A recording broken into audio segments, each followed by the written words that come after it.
It has been a while since I have done a not podcast video on here, but I have a species of tarantula that I'm really into, and I've been meaning to do a video on it.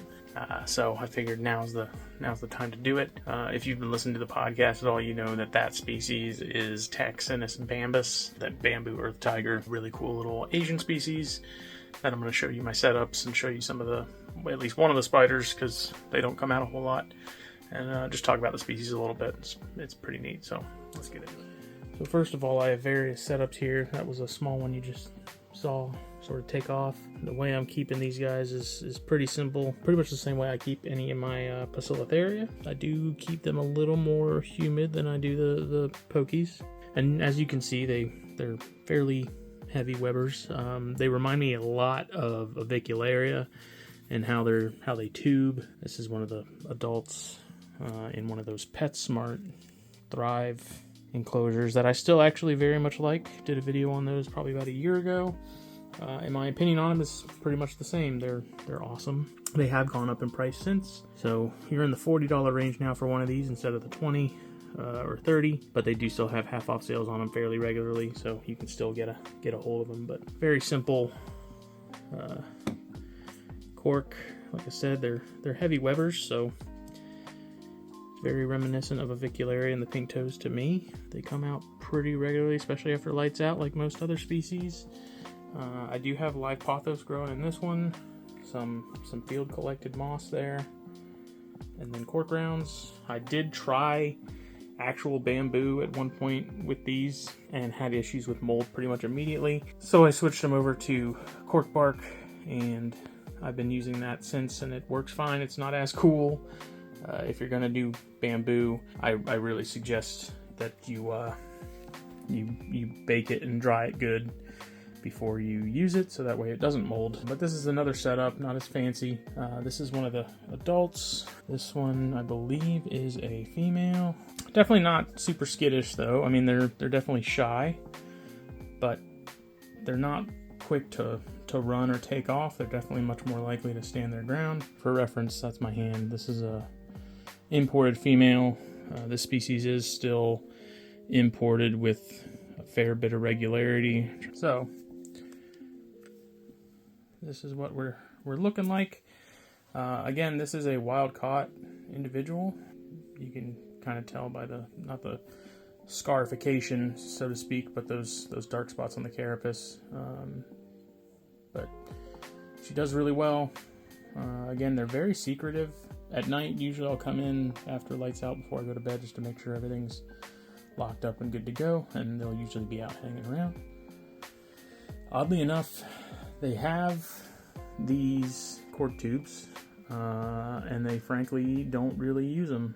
I noticed these two are roughly the same size, and they've both pretty much just webbed up the corner behind these cork tubes here. Same with this girl, which you can see a little more clearly here in a second.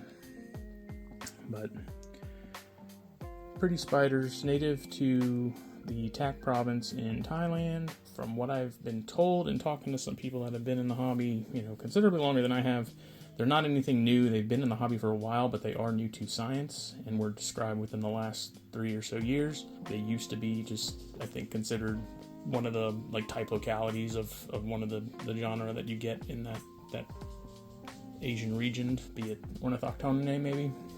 But recently got described as they're a monotypic genus now, so it's Taxinus bambus. This is the only species in that group. And these are really cool because these guys live in bamboo shoots. There's going to be like a parasitic form of wasp or something that bores holes in bamboo. And then after a while, maybe, they lay eggs, they pupate, they leave. And they have these holes in these bamboo. Well, these guys have been found in those holes where they set up shop, similar to how, Avicularia and other things will set up shop in tubes. And that's where they get the name bambus from, because they're unique in that they specialize in those bamboo shoots. But this is a species I'm super excited about. This is one of my, I think I'm at 5 currently. Maybe be able to breed them at some point. We'll see. It's a small species. Like I said, these are adults as far as I know. Seems like they max out at about 4 inches or so. Maybe a little bigger, but they are not a large species. They're not a dwarf species either, but they're gorgeous. They're full of attitude, but it kind of takes a lot to get them really moving and running, and they're much quicker to stand their ground and defend themselves than do anything else. So after seeing that, this setup's a little more display appropriate, I guess you could say. Again, this is one of the Thrive jungle enclosures, which is basically the arboreal version over the terrestrial. Again, this is the one that I tried the bamboo shoots in, and it didn't work because that bamboo was still green. It eventually just started to mold. Unfortunately, the spider had started to web in that bamboo, and I ended up just having to kick her out and toss it and swap it out for good old cork bark, which kind of sucks, but it is what it is. The moss is doing really well. That pothos has been hanging in there, but as I mentioned before, not actually in the tube, but has decided to make her own tube in the corner behind the tube, and then pretty much ignores that other piece of cork bark. So it's pretty much just there for aesthetics at this point. But I try to keep them on the warmer side. Definitely keep them on the more humid side in comparison to, like your typical Brachypelma and other stuff, like your Asian arboreals, your Formingocylus, things like that, where you're going to keep them more humid. They're coming from more humid parts of the world.